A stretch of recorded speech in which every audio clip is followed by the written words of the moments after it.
Welcome to my channel Fairmount maths. Okay, class 9 ICSE। मैं आज exercise 17 का one एर ए मैथ्स आज मैं करवाऊँगा। पहले मेरे पास एक राइट एंगल ट्रायंगल है, तो उसमें मेरा बेस है 12 और हाइपोटेन्यूज 15।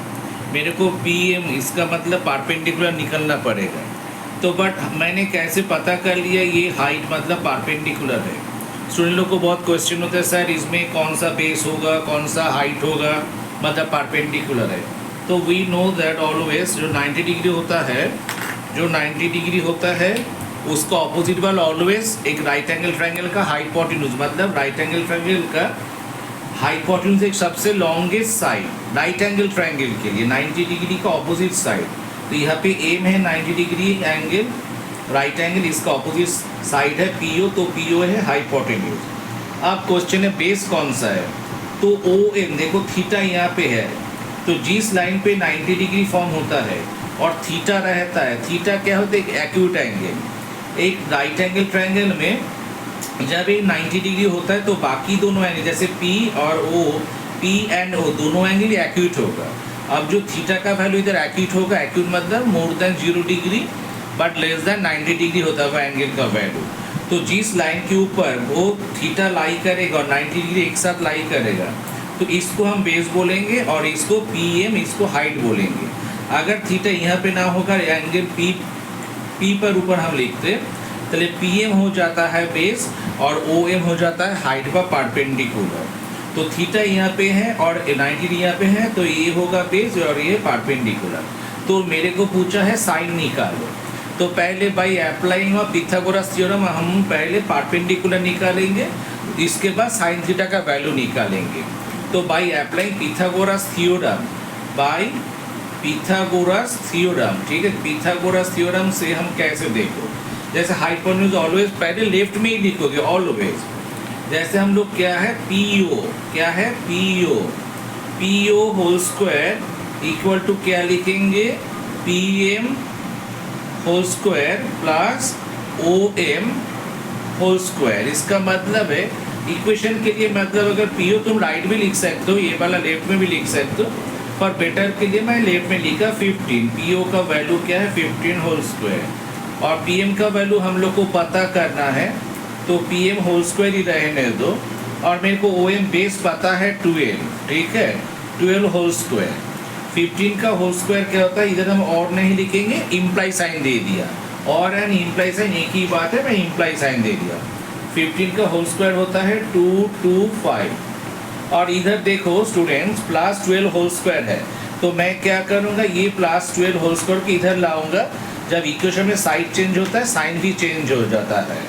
मैं लिखूंगा माइनस 12 का होल स्क्वायर होता है 144 equal to PM whole square. Okay, तो अब मेरे को इम्प्लाई देगा 225 से 145, तो मतलब 5 से 4 गया 1 और 12 से 14 गया 8 इक्वल टू क्या होगा PM होल स्क्वायर। इधर हम स्क्वायर रूट करेंगे 81 का, तो PM इक्वल टू 9 लिखेंगे। एक चीज़ याद रखना स्टूडेंट्स, जब भी हम लोग कोई हाइट डिस्टेंस निकालेंगे तब जब स्क्वायर रूट करेंगे, जैसे PM स्क्वायर है 81 का रूट निकाला प्लस 9 लिखा, मैंने -9 नहीं निकाला, बिकॉज हाइट मतलब डिस्टेंस कभी भी नेगेटिव में नहीं जाता है, इसलिए PM मैंने 9 लिखा, ठीक है। तो 9 यूनिट्स है, कोई सेंटीमीटर मीटर नहीं, तो इसलिए 9 यूनिट्स पकड़ के ही चलोगे, ठीक है। इसके बाद आता हूँ मैं नेक्स्ट पार्ट। तो मेरे को बोला था जो साइन थीटा मैंने सिखाया था ना, some people have curly brown hair turn permanent black, तो सम पीपल हैव, तो मतलब S फॉर साइन, तो सम पीपल हैव P/H, तो some people have curly brown hair. एक चीज़ याद रखना, P for perpendicular by height, और ये कैपिटल H मतलब हाइपोटेन्यूज, जो 90 डिग्री का ऑपोजिट होता है वो होता है हाइपोटेन्यूज।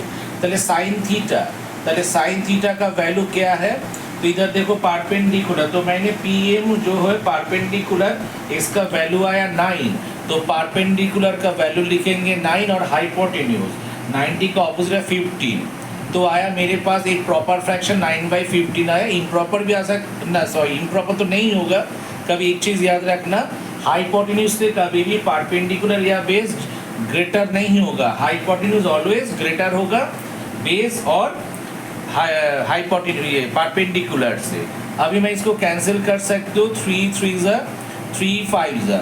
अगर मैं 3/5 कर लिया, ठीक है, तो इसको तुम 9/15 भी रख सकते हो, लेकिन जब कैंसिल होता है 3/5 कर लिया तो तुम यहाँ पे भी आंसर छोड़ सकते हो या, लेकिन मैंने देखा जब एक प्रॉपर फ्रैक्शन जो सिंपलेस्ट फॉर्म का कैंसिल कर सकते हो तो मैंने कैंसिल कर लिया। ठीक है, कोई बात नहीं है, तुम यहाँ पे भी छोड़ सकते हो, यहाँ पे भी लिख सकते हो answer, but it is your choice, कोई बात नहीं, दोनों में तुमको मार्क्स मिलेगा। ये हो गया साइन थीटा। उसके बाद है कॉस थीटा। देखो कॉस थीटा मेरे को सब पता है अभी, कॉस कर्ली ब्राउन हेयर, तो मतलब curly, C for curly, C for cos, curly brown hair, तो यहाँ पे हम लोग लिखेंगे बी हेयर, और यहाँ पे base, B for base, base क्या है 12 और हाइपोटेन्यूज क्या है 15 है। तो देखो यहाँ पे भी कैंसिल कर सकते हो तुम, तो यहाँ पे मैंने लिखा 3 4 जा और 3 5 जा, तो मैंने लिखा 4 और 4 आउट ऑफ 5 मतलब 4/5। ठीक है, अगर 15 12 और 9 ये जो मेरे पास हाइपोटेन्यूज बेस और परपेंडिकुलर है, तो इसका अगर स्क्वायर भी कर देंगे मतलब 5 इंटू इसको मैंने 3 पर मल्टीप्लाई करेंगे, 5 3 ज़ा 15 4 3 ज़ा 12, एक ही बात है। रेशियो को अगर इक्विवेलेंट करेंगे तब 4 और 5 का हम लोग 12/15 वापस आ सकते हैं। 3/5 जैसे इसका इक्विवेलेंट करेंगे, 5 3 ज़ा 15 3 3 ज़ा 9। ठीक है, तो नेक्स्ट क्लास में मैं दिखाऊंगा tan theta cot theta sec theta और cosec थीटा कैसे फाइंड करते हैं। अब तक के प्लीज़ मेरा वीडियो लाइक शेयर करना और सब्सक्राइब करना। मैं पूरा ML अग्रवाल ख़त्म कर दूंगा क्लास 7 to 12। ठीक है, बाय।